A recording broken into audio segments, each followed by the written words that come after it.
549장, 찬송가 549장 부르겠습니다.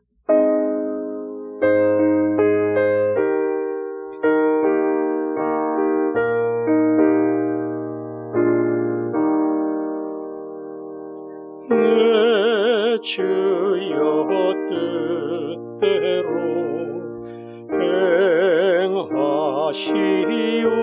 행하시옵소서. 온 몸과 영혼을 다 주께 드리니 이 세상 보락간 주 인도하시고 날 주관하셔서 뜻대로 하소서. 내 주여 뜻대로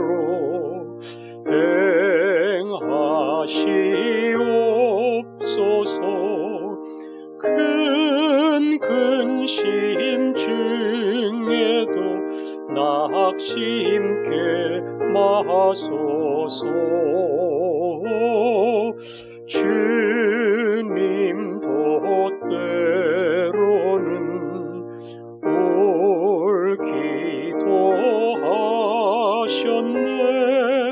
날 주관하셔서 뜻대로 하소서. 내 주여 뜻대로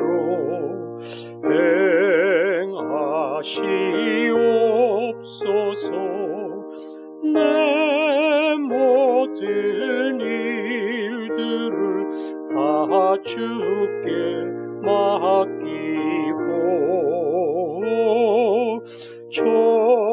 조천성 향하여 고요히 가리니 살든지 죽든지 뜻대로 하소서.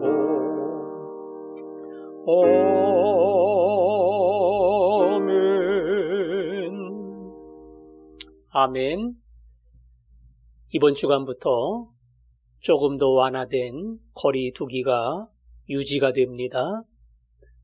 이 여러 가지 복잡하고 힘들었던 시간 중에 하나님께서 우리의 마음과 우리의 미래를, 우리의 신앙을 인도하고 붙들어 주시도록, 특별히 집단 면역의 시기가 다가오고 있는데 기대하는 마음이 있지만 오히려 그 시간을 통해서 주님을 사랑하고 교회를 사랑하고 예배를 사랑하는 그러한 은혜의 기회로 바뀔 수 있도록 우리 자신을 위해서 그리고 교회를 위해서 함께 기도하겠습니다.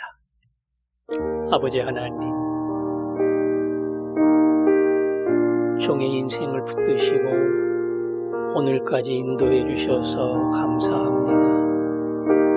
늘 실수하고 넘어지는 참으로 믿을 수 없는 아들이지만 변치 않는 아버지의 사랑으로 붙들어 주시고 지금까지 인도해 주신 거 감사합니다. 아버지 하나님, 앞으로의 가는 길도 우리 하나님 책임져 주시고 인도해 주실 줄 믿습니다. 그 안에서 안심하게 하시고 이 약속한 그 길을 담대히 걸어갈 수 있도록 종을 붙잡아 주옵소서. 하나님, 집단 면역의 시간이 다가오고 있습니다. 많은 국민들이 힘들고 어려웠지만 오히려 이 답답한 시간을 통하여 자유가 얼마나 귀한 줄을 알게 하시고 우리로 현장에 모여 예배드리는 그 시간이 얼마나 복인지를 깨닫게 하시고 마음을 다해 힘을 다해 예배하도록 우리를 그리고 교회를 지키시고 인도하여 주옵소서. 아멘.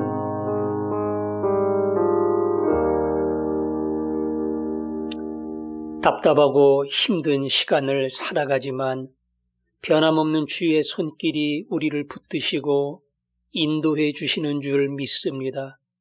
이제 코로나의 위협으로부터 우리를 건져내시고 집단 면역을 선언할 날이 다가오는데 오히려 그 시간이 자유를 뛰어넘어 주님을 사랑하고 교회를 사랑하고 예배를 사랑하는 기회가 되게 하시고 이전과는 다르게 온 마음과 힘을 다해 감사로 예배하는 저희들이 되게 하여 주옵소서. 예수님 이름으로 기도합니다. 아멘. 디도서 2장 1절 말씀부터 5절까지 다시 한번 1절부터 5절까지 읽겠습니다. 교독하겠습니다. 오직 너는 바른 교훈에 합당한 것을 말하여 늙은 남자로는 절제하며 경건하며 신중하며 믿음과 사랑과 인내함에 온전하게 하고 늙은 여자로는 이와 같이 행실이 거룩하며 모함하지 말며 많은 술의 종이 되지 아니하며 선한 것을 가르치는 자들이 되고 그들로 젊은 여자들을 교훈하되 그 남편과 자녀를 사랑하며 같이 읽습니다.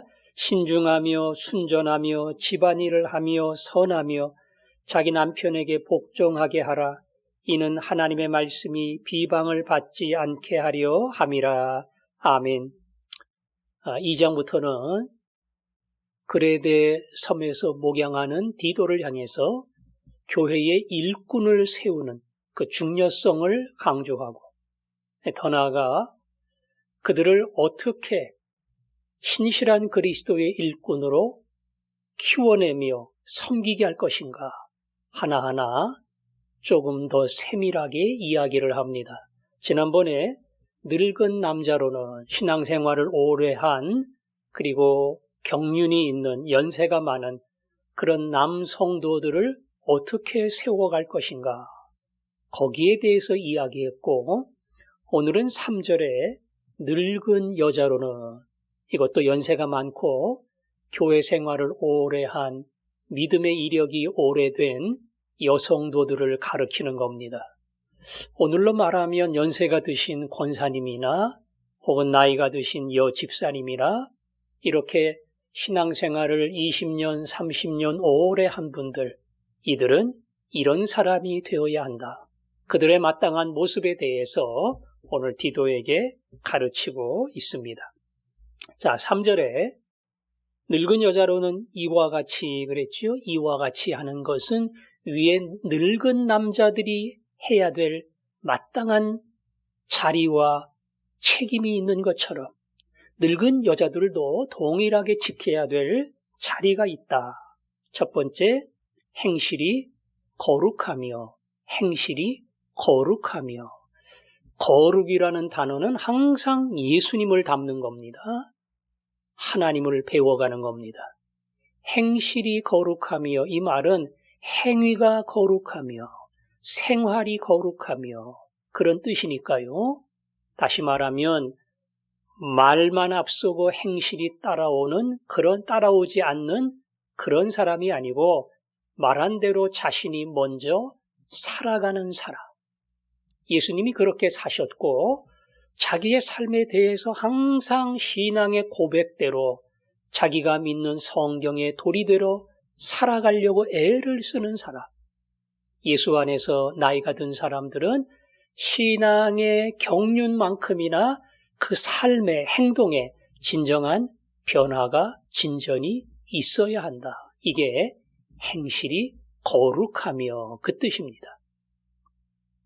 두 번째는 모함하지 말며 그랬지요.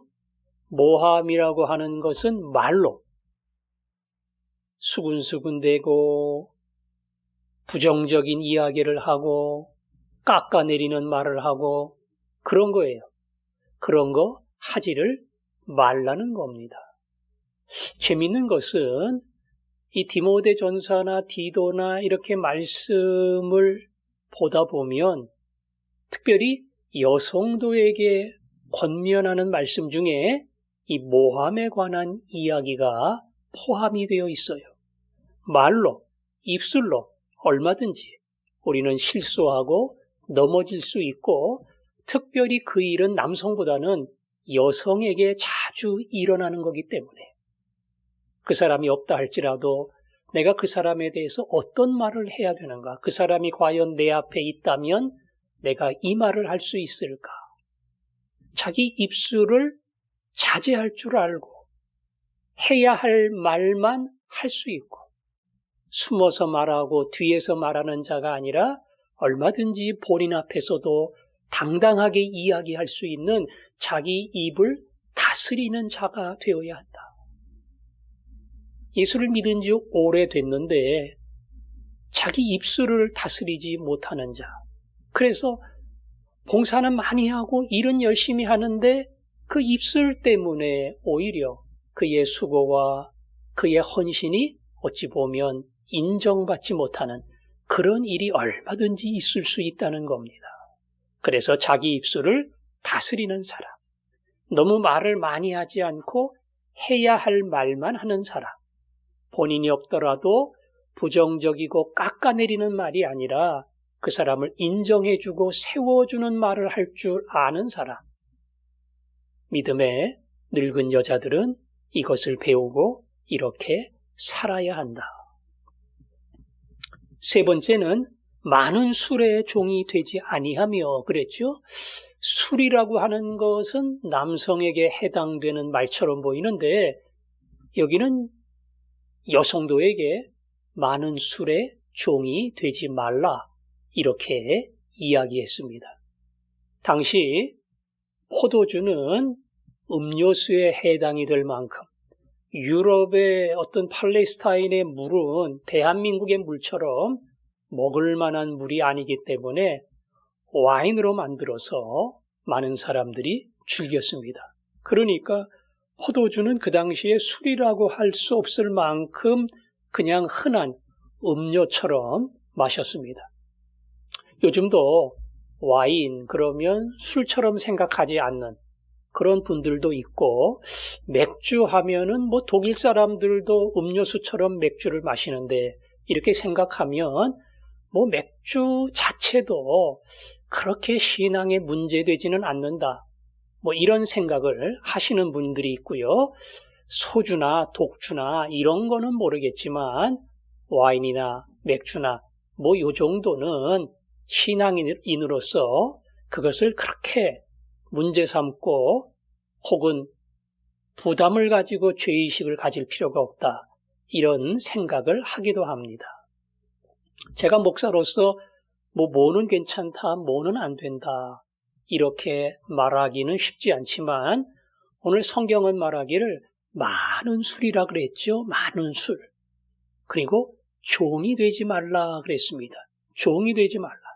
결국 술에 끌려가고, 좋게 말하면 술을 즐기고 술을 가까이 하는 그런 사람이 되면 안 된다는 겁니다.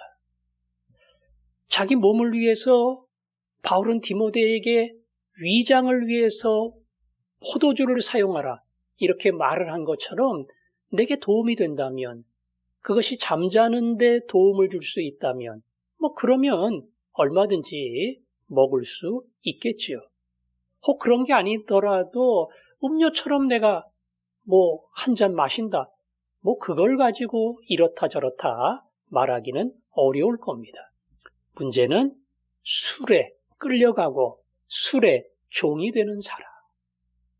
여러분, 안 그런 것 같아도 그냥 조금씩 마시다 보면 맛이 그야말로 입에 딱 붙게 되고 좋아하게 되고 즐기게 돼요.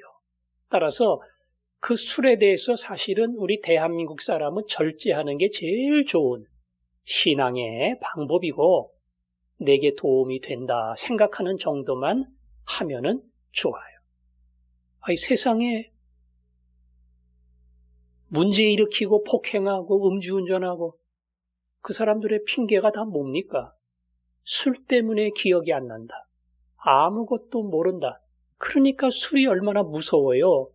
사람을 무자비하고 남을 죽이는, 근데도 생각이 안 난다고 하니 과연 그 책임을 누가 질 것이냐. 그래서 여기 분명하게 여성도에게도 술을 가까이 하거나 술을 즐기는 사람, 술을 어떤 즐거움과 쾌락의 도구로 삼고 가까이 하는 그런 사람은 경건한 신앙인이 될 수 없다. 이것을 강조한 겁니다. 그 다음에 맨 마지막에 선한 것을 가르치는 자들이 되고 그랬죠? 교회 안에서 가르치는 것은 주로 교역자들이, 목사들이 가르치는 사역을 담당합니다. 하지만 성경에 보면은 설교, 말씀을 선포하는 것, 이것은 어찌 보면 예수님의 사역이고 사도들에게 준 것이고 더 나아가 일곱 집사와 수많은 사람들에게 이 말씀을 선포하는 특별한 자격과 권한을 주셨어요. 그런데 굳이 구분하자면 설교가 아니라 이 말씀을 가르치는 거예요. 성경 공부하듯이 말씀을 하나하나 풀어가고 배워가는 겁니다. 그것은 어찌 보면 평신도에게도 얼마든지 가능하다. 여집사가 설교하면 안 되냐? 해도 돼요. 그러나 그게 어찌 보면 조절이 안 되면 목사하고 나하고 다를 게 있어? 나도 강대상에 서면 설교할 수 있고 목자도 설교할 수 있고 아무 차이가 없는 거야. 이렇게 하나님이 세우신 질서를 얼마든지 무너뜨릴 수가 있어요. 그래서 설교와 말씀의 선포는 목사님이 하지만 그 말씀을 가르치는 것은 잘 배운 우리 평신도가 권사님들이 얼마든지 할 수 있다. 우리 교회는 없지만 주변에 보면 그런 여성도들이 어떤 말씀 배우는 훈련에 가서 지도자 코스도 하고 이렇게 잘 배워서 또 다른 젊은 평신도들을 가르치는 그런 말씀 훈련반을 운영하는 그런 교회들이 있어요. 믿음의 생활을 오래 한 여성도는 더 나아가서 다른 사람을 가르칠 수 있는 그러한 능력을 만들어야 된다. 물론 말로 가르치는 거지만 더 나아가서 인정받고 존경받는 삶이 있어야 되고 그 삶뿐 아니라 뭔가 내가 알고 있는 말씀과 그리스도를 따라가는 인생에 대해서 차근차근 가르칠 수 있는 그러한 어떤 지식과 준비가 그래서 나를 통해 또 다른 제자가 만들어지는 도구로 쓰임을 받는 그러한 준비를 해야 된다. 우리 교회도 얼마든지 가능합니다. 얼마든지 준비하고 그런 지도자 코스를 밟아서 2달 하는 것을 내가 6개월 하면서 조금 깊이 있게 말씀을 배우면 그리고 배운 말씀을 자꾸 복습하고 마음에 담다 보면 다른 사람 가르칠 수 있고요. 가르치다 보면 사실 배우는 사람보다 가르치는 사람의 신앙이 더 성숙되는 그러한 경험을 할 수가 있습니다. 물론 하고 싶다고 마음대로 하는 거 아닙니다. 그 질서 속에 목사였던 리더십 안에서 자연스럽게 만들어지고 가르치는 사역을 해야 돼요. 오늘 늙은 여성도들을 향해서 이렇게 몇 가지를 권면을 했습니다.